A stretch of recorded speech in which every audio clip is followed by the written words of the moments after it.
Hi, I'm General Booty. I'm the quarterback at the University of Oklahoma, and you are now tuned into the greatest podcast on turf. Enjoy. What's going on, guys? Welcome back to this week's first exclusive segment from the greatest podcast on turf. I'm Ryan. I'm Anthony. And we got our weekly best bet series. So we started out absolutely hot, and then we kind of fell off, but we're back. We're so back. Our record on the season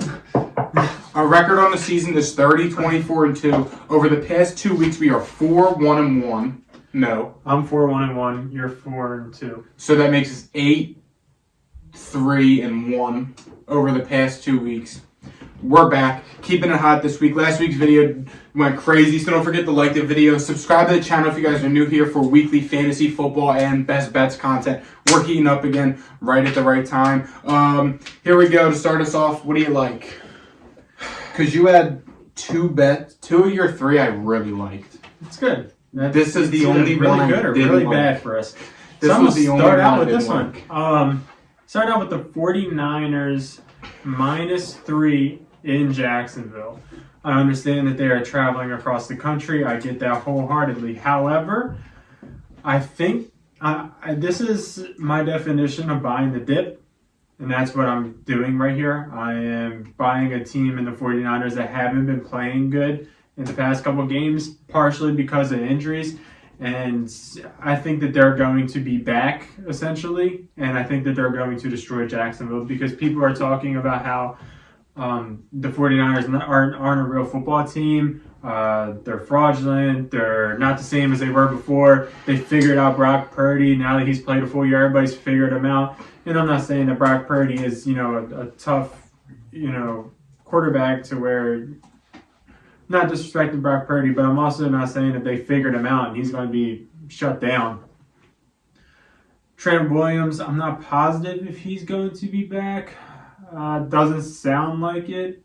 Yeah, it sounds like worse than they thought. Trent Williams probably going to be back, but Debo will be back. And the guy that stepped in for Trent Williams, I heard he's been playing good. So I think that this 49ers team gets back in a big way coming off of the bye week, and I think they have success against this Jacksonville Jaguars team, who have been good. I'm not going to say that they haven't, but I don't think that this team is built to beat a team like the Niners are. I think the Jaguars are more of a finesse football team, me personally. So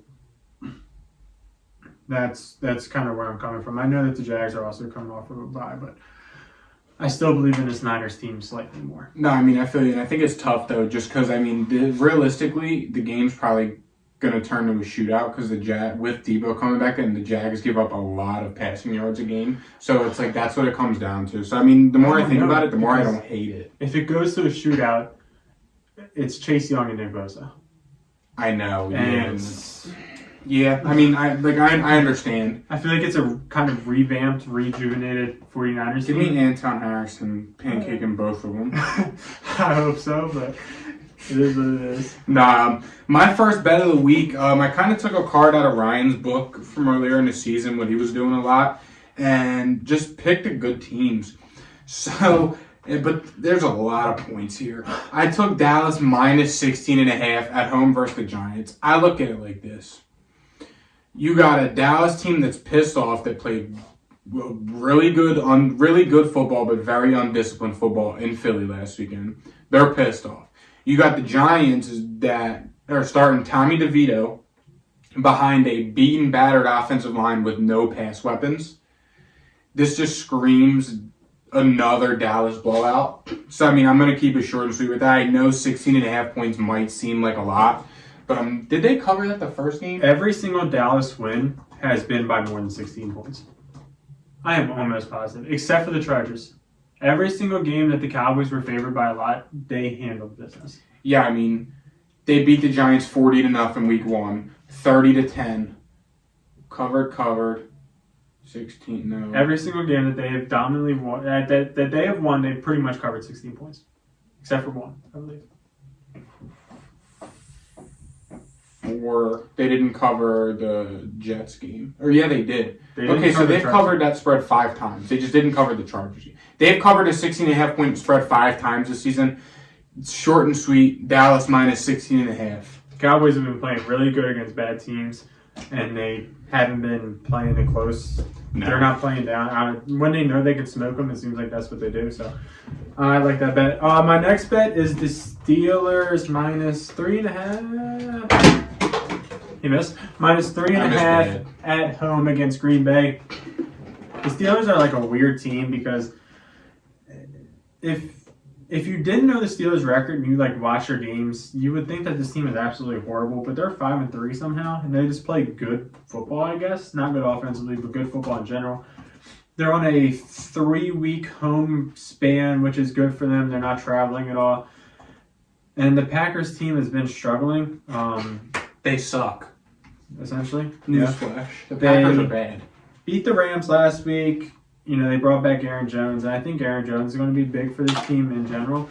But I believe in the Steelers team more than what the Packers have going on at the moment. Deontay Johnson came back in a pretty big way the past couple weeks. George Pickens is still George Pickens, but there's some potential problems there, and you know Anthony might have him as a starter because he did say the squeaky wheel. I thought about it, but I like my other starters better. That's fair. Just because I don't know if he's that kind of. Fair enough. Yeah. This Packers team has been struggling. They lost to the Broncos on the road. They lost to the Raiders on the road. They lost to the Falcons on the road. They're just they're not playing good football on the road. And so I feel like the 3.5 points just isn't enough. Well, it might be because Steelers don't score points, but I feel like that might be just right. I feel like the Steelers win this one, and I don't think the Packers score that many at all. So if the Steelers can get 20 points up, I think they cover this.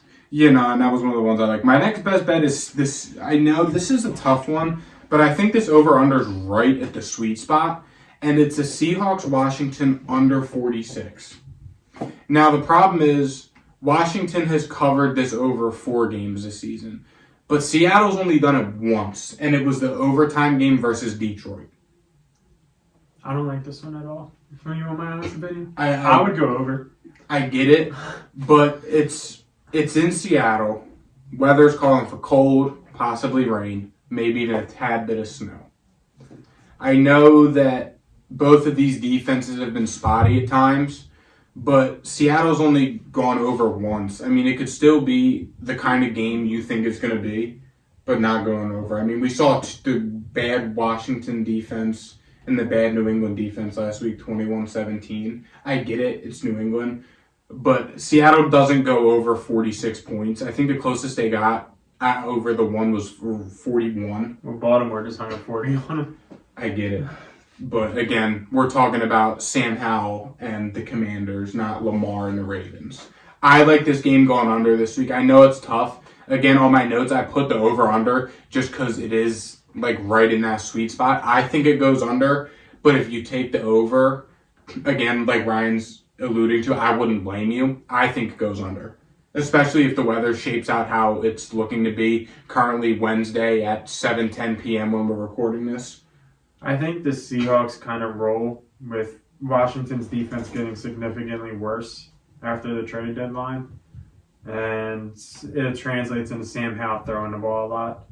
The Commanders kind of switched their stance this year to getting the young guys the ball, and that's why Jahan Dotson started getting involved. So yeah, I mean, again, I don't see the vision. I like the under, but again, if you were like, oh, F you, I'm taking the over, I don't blame you. Like, I'm not gonna sit here and argue it.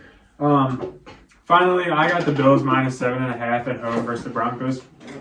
This is one of those kind of situations like the 49ers that I took earlier. Everybody's saying that the Bills are frauds, and you know they're not looking good this year. I'm not going to sit here and argue it. They lost to the Patriots.